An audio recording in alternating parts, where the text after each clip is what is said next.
My name's Jonathan, one of the team here at Seeds. Privileged to spend my life working and serving in this church. I'm constantly amazed at what God is up to in our midst. God is active and speaking and moving amongst us so powerfully. And I encourage you to keep your eyes open as to what God is doing in your life and around us. We even have lines in our car park. Can you imagine, like our business manager did a line dance this week, right? I've been waiting to say that joke for a long time. Seriously, if you enjoy being part of the life of this church and your desire is like the stated aim of this church is to bring others to know more about Jesus, Seeds Karata Park is running Alpha Course. And registrations are quite low at the moment, and we are desperately wanting people to maximise this experience. So I encourage you to think who you can invite and who it is that God has placed on your heart that you can say, come along and join with me in Alpha. And there's no problems if you'd like to join as well, so you can connect too. 2 weeks ago, Susie and I travelled over to the Eyre Peninsula, to Cleve, Driver River and to Surrounds for a weekend of preaching and connection. And I'm delighted to bring you their greetings and their love. They wanted to know how much I love Seeds, particularly Aberfoyle, and how much they appreciate our stream. I have a photo here to show you of them in a combined service. Can I have that first photo of all the people? There we go. Do they send their love? That's the first combined service they've had since COVID. And I'm glad that we were really part of making that happen. It's really great. It's what a wonderful connection. Can I have the next photo? Because we had a bit of a farm tour and we had a little drive, and I didn't have a drive, a little ride in this beast of a tractor. You'll be sad to know that Susie said I couldn't buy one. But I'm still hoping, okay? So it was really so great to connect with our brothers and sisters on the EP, and many of you might know that our services are taken by them and used by several churches there as their church service. So we provide that service to our brothers and sisters on the Eyre Peninsula. So it is really, really quite encouraging. And so I want to say thank you to our stream team, those who get here early, bring out the bits and pieces and make it happen. It's making a difference. And our brothers and sisters over there are very appreciative of that too. So if you'd like to be part of that team, there are plenty of opportunities to serve as well. So just let us know and we'd happily train you up in that. Our friends there were keen to say, if you head over there, if you're over at the EP and you're there on a Sunday, please connect with them. Let them know you're from Seeds Aberfoyle, and they would love to welcome you and to enfold you. Country hospitality, nothing like it, is there? So it's wonderful. In due course, I plan to return for some more teaching and encouragement. I just want to say, if there are others that take our service and you use it as your services, please would you reach out to us and let us know. We'd love to connect with you and to relate with you in a similar sort of manner. So please let us know. So today I'm preaching from Luke 12. If you've got your Bibles, verses 22 to 34, one of the most pastoral passages that Jesus speaks into, one of the most caring passages, yet one that brings to us, or brings to me as a preacher, a great conundrum, a challenge, because it affects, what he's speaking into affects every moment of our life, including our sleep. Okay, so this is the whole deal, what Jesus is speaking into. So if you're having trouble sleeping, listen up. Hopefully I won't put you to sleep. Our topic starts in the verses that come before that you heard read out for us. Verse 13 of chapter 12. Someone in the crowd said to him, "Teacher, tell my brother to divide the inheritance with me." Of course, this bit follows on, and it's straight through, follows on from the beginning of chapter 12, which follows straight on from chapter 11. The bit that Ashley left us with last week, this is a continuum. So it's all connected. And there's some important information that we need to know. It's important that we understand this before I really get into the main meat of what I want to talk about. It was common in those days for disputes to be settled by the rabbis, by respected rabbis. But Jesus will not be drawn into a local dispute. Rather, he uses this as an opportunity to show what our attitudes to material things should be like. And so that is ringing the bell for us as we read the rest through. So in this, Jesus has something to say to those who have plenty and those who have little. And he addresses both those, abundance and lack of abundance. Now, immediately and in response to the question in verse 13, I'm trusting you're following on with me, Jesus tells the parable of the rich fool. Now, to sum it up in a few words, a man had a great harvest, decided to store it all up for himself, and in the end, he passed away and he got nothing. Why? Why did he get nothing? Because he lacked two things. Firstly, he lacked a vision beyond himself. He lacked a vision beyond himself. All he saw was himself, his needs. All he saw was that which he could retain, what his comfort was, what benefits he got for himself. Do you notice? He didn't even think, maybe I've got so much, I could give a little bit away. Kept it all for himself. And what happened? He didn't even enjoy what he had. Verse 20, but God said to him, you fool. That's the last thing you want to hear God say to you, isn't it? Oof, that's to be avoided at all costs. That's not in my notes, but it's pretty apparent, isn't it? You fool. Anyway, let's keep going. That very night, your life will be demanded from you. Strong words, isn't it? This very night, your life will be demanded from you. Then who will get what you have prepared for yourself? Which leads me to the second thing the rich bloke did, is that he lacked a vision beyond this world. He lacked a vision beyond this world. All he was just so introverted, wasn't he? He was just so focused on himself. In other words, he forgot, or he thought that this was all there was, and he forgot to lift his eyes and to see, in fact, the reality of what God's doing in the world and beyond. Now, I didn't have that passage read out today because I've got enough other things to say. Read it for yourself, because I want to spend the majority of my time working on the next part, which is entitled, Do Not Worry. Oh my goodness, why did I choose this one? I should have given this to Ashley, shouldn't I? Do not worry. And this is the part that I have laboured over and tried not to worry over as I've prepared for today. There is no one, is there? There's no one on the planet that is immune from worry. True? Come on, come with me in this. There's no one who is immune from worry. I think about my life the last 12 months. I came back from long service leave early. Like we've had staffing changeovers. I think of my private life. I think of, my little farm and the worry that I've got there, or the things that have happened there that are unforeseen. And I think, wow, it is everywhere and everybody faces it, and it's all around us.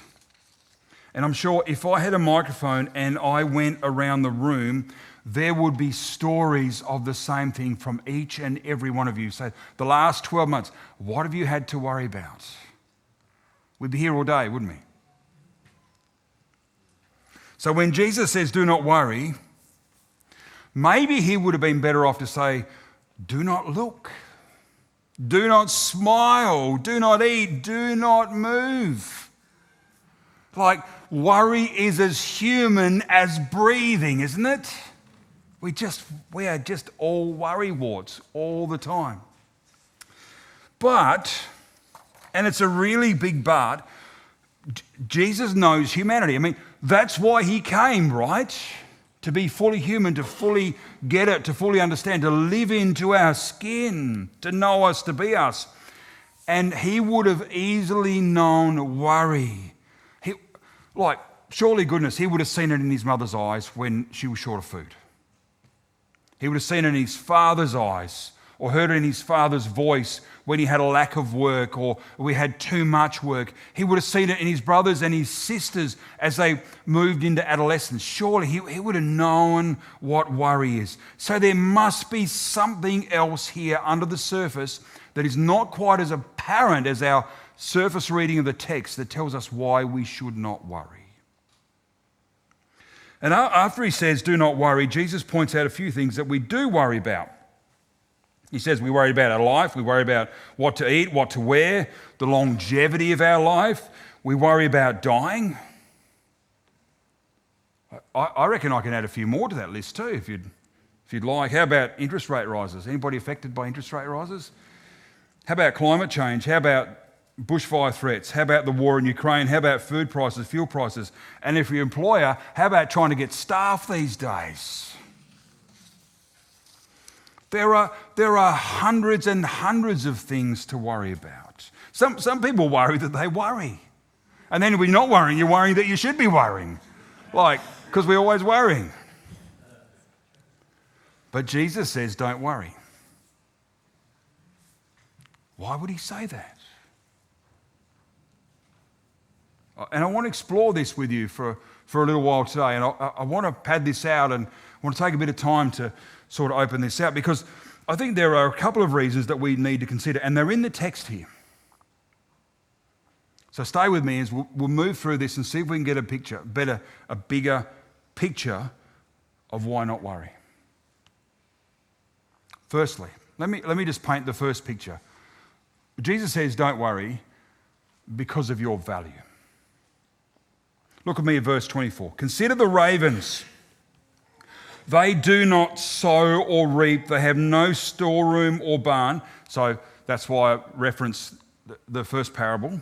They have no storeroom or barn, yet God feeds them. How much more valuable you are, and how much more valuable you are than birds. It's interesting to note that Jesus quotes or references the word raven, or the term raven, which was considered, and all good Jews would know, this was considered an unclean animal. Something that all Jews would have shunned. But yet, here's Jesus painting the picture that God looks after even the most detestable of birds, the ones that pick up the carrion or that are found on the rubbish heaps. God takes care of them, is the influence, and God will take care of you. Why? Why is this so? Because of your value. Jesus says so here, that you are of intrinsic value.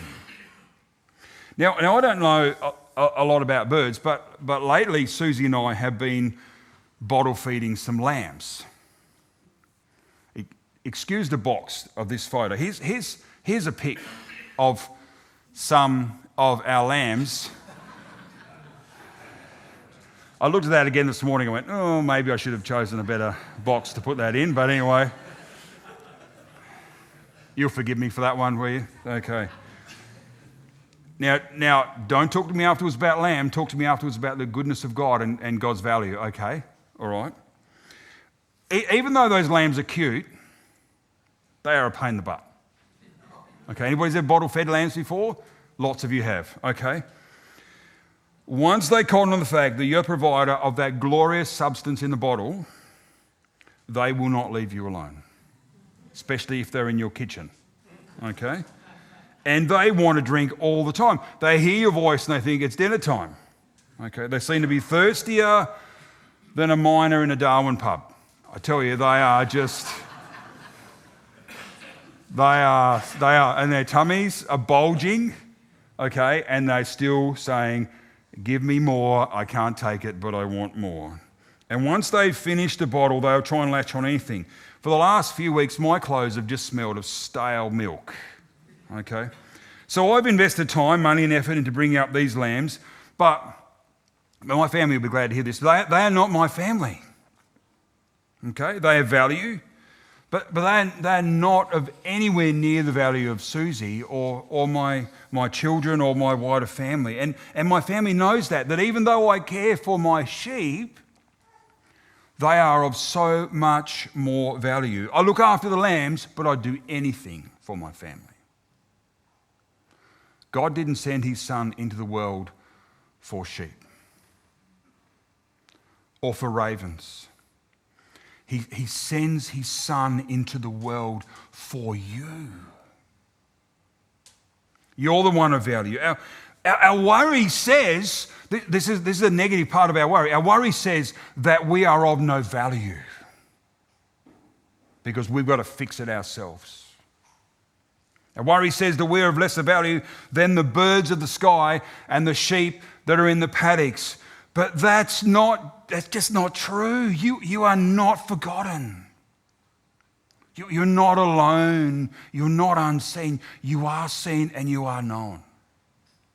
So that's the first thing I want to tell you. And I want you to sit in that and hold that.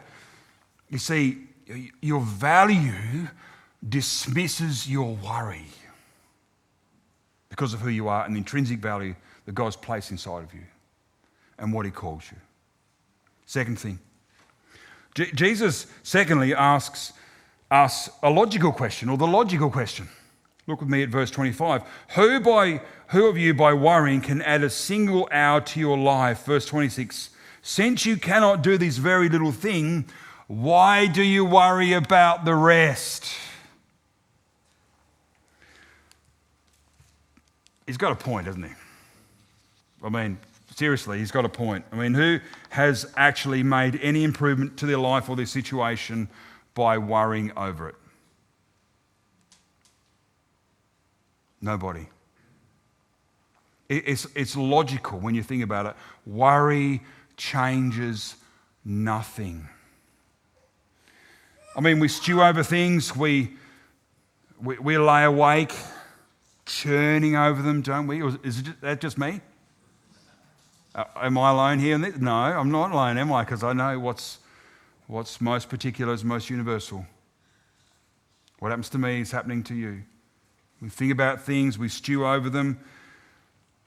You know, I'm really short of grass in my paddocks at the moment for my new lambs, but no amount of worrying is going to make the grass grow, is it?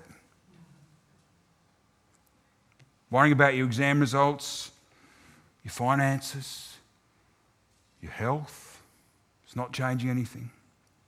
A few years ago, I got sick of worrying, and I came up with a little solution. So this is what works for me. Maybe this will help you, okay? I mean, you can spend so much time and expend so much energy over an issue that actually, what it does, it captivates you, locks you down, and it immobilizes you.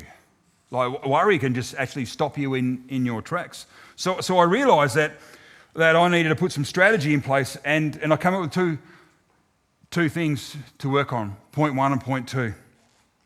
If I find myself worrying, I have two options. Option one, do something about it.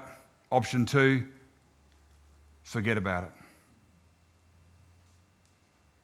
Maybe you're smarter than me and you'll have a third option, but I'm figured, well, either I've got to do something about it if I can, and if I can't, well, I can't.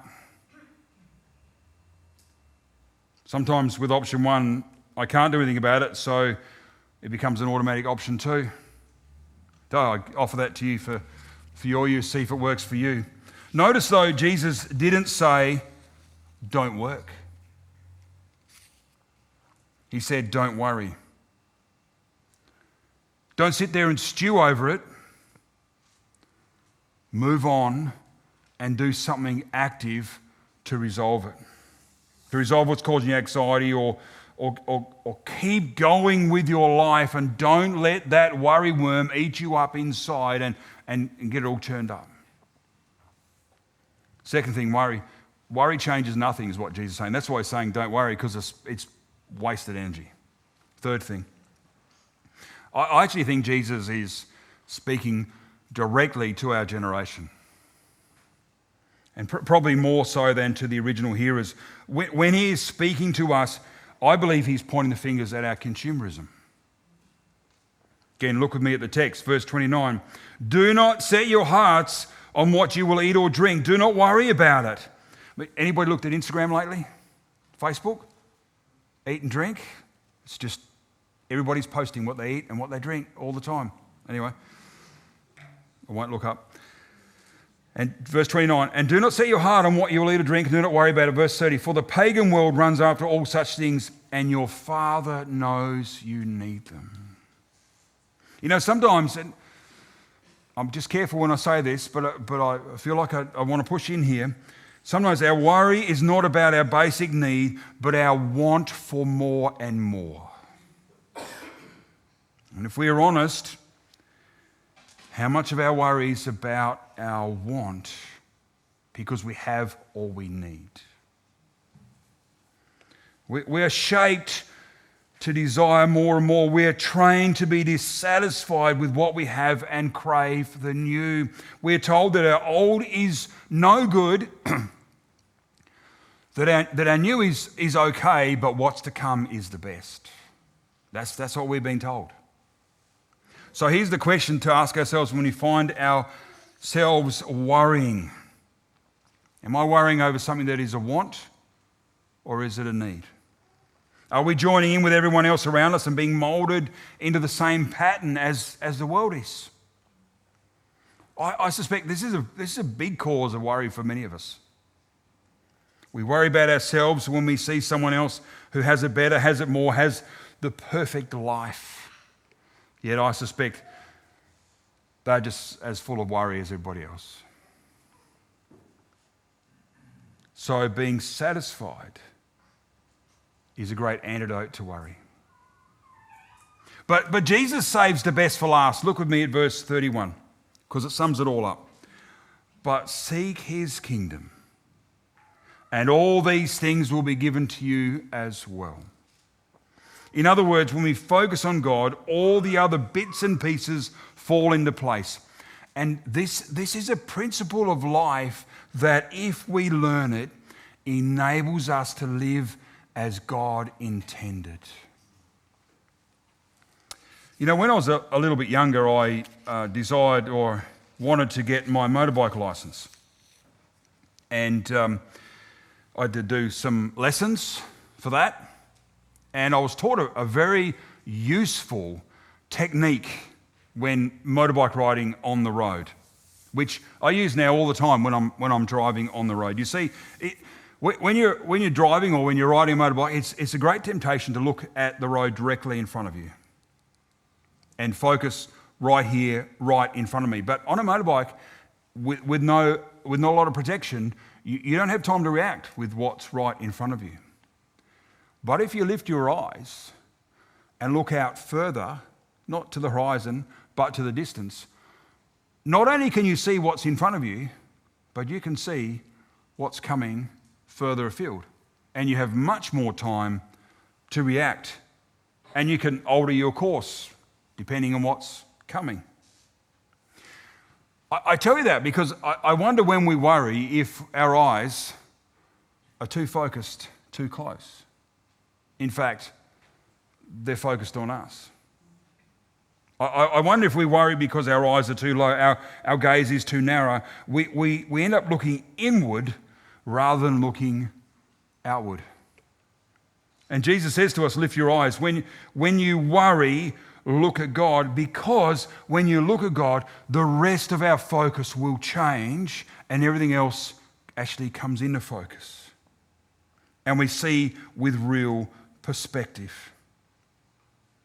What was the issue with the rich man who built the barns? Remember, I said two things. He lacked a vision beyond himself, and he lacked a vision beyond the world. So what does Jesus say to that? In summary of that, he says, verse 31, seek his kingdom, and all these things will be given to you as well.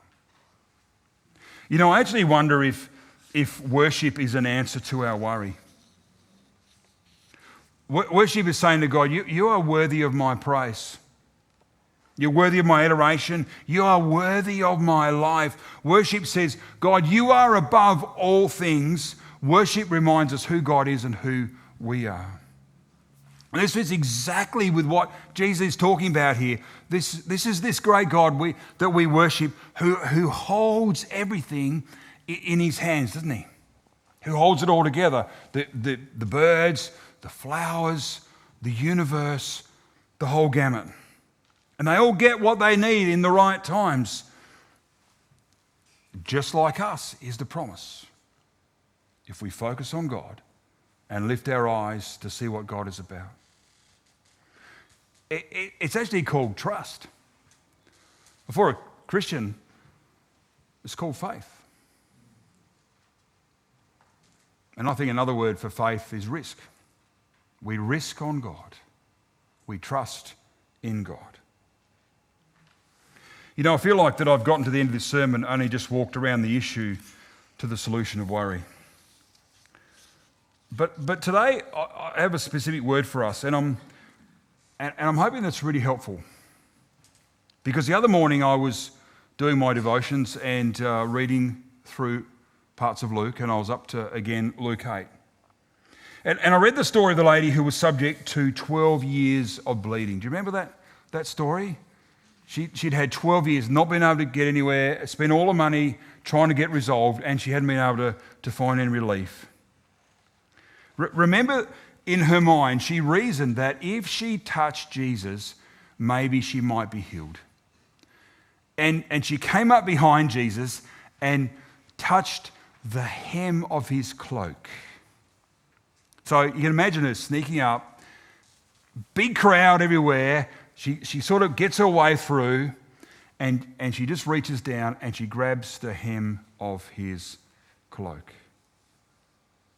And she was healed. And then Jesus says, "Who touched me?" Remember that?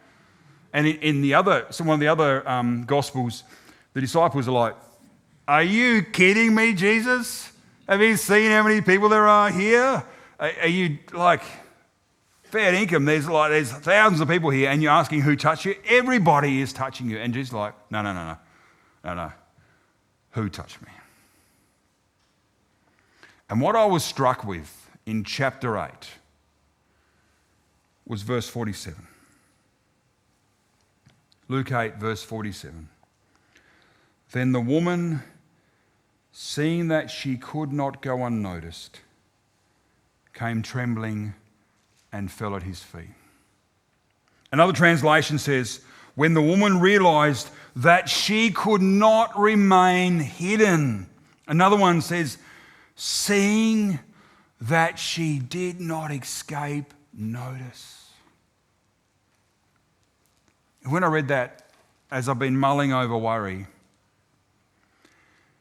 it just jumped out of the page for me, and I wanted to highlight it for you today. For all I've said in this long sermon, wrestling with this issue here, maybe this is the good news for this moment.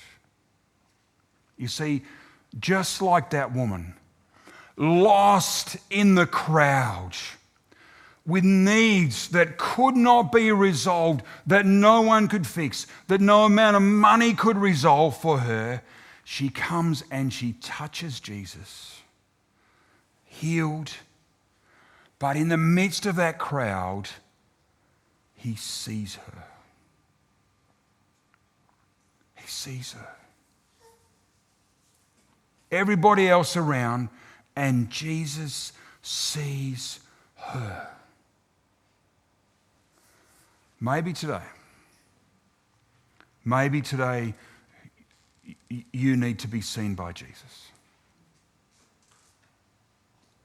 You know, the truth is he does see you. The truth is he sees all that's going on, and he sees you. And maybe it's time that you respond to that and you acknowledge that and you say, Jesus, I want to touch the edge of your cloak. I've got so many issues, so many worries. I know all the things I should be doing. I need to know you. I need to touch the hem of your cloak. After we sing this next song, if you want to come forward for prayer, there'll be a prayer team here. But you might have some trusted people that you love and you can go to the prayer. Bring it to Jesus in prayer. Touch the edge of his cloak and allow him to see you. You know, Susie and I watched a movie the other night, and there was a young lady who wanted to be married to this fella that was not of good repute. And her mother was telling her off, you shouldn't be marrying this guy, you shouldn't be getting connected with this guy, you shouldn't throw your lot in with this guy. And she said to her mother, Mum, I realise that I see him and he sees me. And I thought that's a beautiful description of marriage, but it's a beautiful description of the relationship that we have with Jesus, that he sees you and you see him. Let's bring our worries to Jesus. Let's allow us to be seen by him. Let me lead you in prayer. Lord Jesus, we thank you for your love to us, that indeed you do see us. That even in a crowd, even with internal issues that we alone know, you see us. And you bring all that is needed to resolve all that we have going inside of us. We thank you for your love, your concern, for the birds, for the flowers, even for us. We're so grateful. And we respond to you in worship, Jesus. In your name we pray. Amen.